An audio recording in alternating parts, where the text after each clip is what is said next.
Today we're going to be replacing a broken primer bulb on this partner Hedge cutter.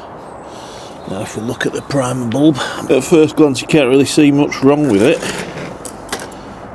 As we rotate the cutter over, you can see a little crazing on it, and when you're pushing in with your fingers, it's clearly broken and it's pinching your finger. So I've got a screwdriver at the ready, and we'll just undo both these screws, top and bottom, so we can see exactly how it failed. So what we want to do is take some measurements to order a replacement. So I've got the vernier, and it's quite difficult to measure because it will distort out of shape.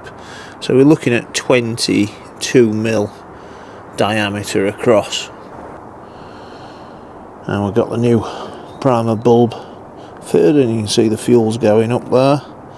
So we'll keep going until that bulb totally fills up as it's doing now. So that's got the fuel to the carb. It's normal for it to have a little bit of an air bubble in, so don't kill yourself too much trying to get that out. Just keep going, pump a good bit through,